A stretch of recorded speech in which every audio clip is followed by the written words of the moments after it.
వారికి ఇప్పటికే సీఎం రేవంత్ రెడ్డి ఆదేశాలను కూడా చూస్తున్నాం. మనం సంక్షేమ పథకాలను ప్రజల్లోకి తీసుకెళ్లడంపై మరింత దృష్టి పెట్టాలని రాష్ట్ర ప్రభుత్వం నిర్ణయించింది. అధికారంలోకి వచ్చిన 16 నెలల్లో సగటున ప్రతి నెలకు ఒకటి చొప్పున ఏదో ఒక సంక్షేమం అభివృద్ధి కార్యక్రమాలను ప్రభుత్వం ప్రారంభిస్తున్నా అవి అనుకున్నంత స్థాయిలో ప్రజల్లోకి వెళ్లడం లేదని ప్రభుత్వం గుర్తించింది.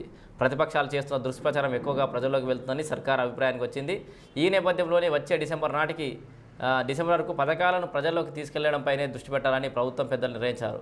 సో ప్రతి పథకానికి లక్షల లబ్ధిదారులు ఉన్నా అనుకున్నంత స్థాయిలో ప్రచారం జరగకపోవడం, ఆర్థిక ప్రయోజనాన్ని వారికి గుర్తు చేయడంలో వెనుకబడ్డామని ప్రభుత్వానికి పలు నివేదికలు అందాయి. అనేక సంక్షేమ పథకాల అమలు ప్రభుత్వానికి భారమైనా పార్టీ కేడర్ నాయకులు ఎమ్మెల్యేలు పెద్దగా ప్రచారం చేయడం లేదని రాష్ట్ర నాయకత్వం గుర్తించింది. క్షేత్రస్థాయి నుంచి సమాచారం తెప్పించుకొని ఈ మేరకు విశ్లేషణ జరిపారు. ఇకపై పథకాల అమలు వాటి ప్రజలకు వివరించడంపై ఎక్కువ దృష్టి పెట్టాలని చెప్పేసి కూడా అంటుండు. అండ్ ఎమ్మెల్యేలు నియోజకవర్గాలనే ఉండాలి, నియోజకవర్గాల మీద దృష్టి పెట్టాలని కూడా రాష్ట్ర ముఖ్యమంత్రి అంటుండు.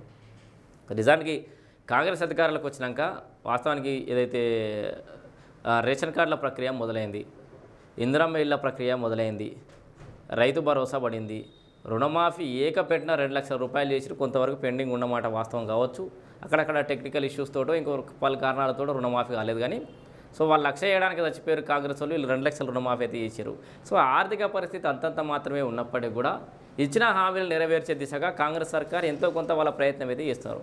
కాకపోతే ఈ ప్రయత్నం అనేది ప్రజల్లో ఈ ప్రయత్నం చేస్తున్నట్టుగా ప్రజల కోసం పాకులాడుతున్నట్టుగా కాంగ్రెస్ సర్కార్ చేస్తున్నటువంటి ఈ సంక్షేమ పథకాలు ప్రజల్లోకి బలంగా తీసుకెళ్లడంలో పార్టీ విఫలమైంది అని చెప్పేసి అయితే ఒక చర్చ నడుస్తుంది నిజంగానే.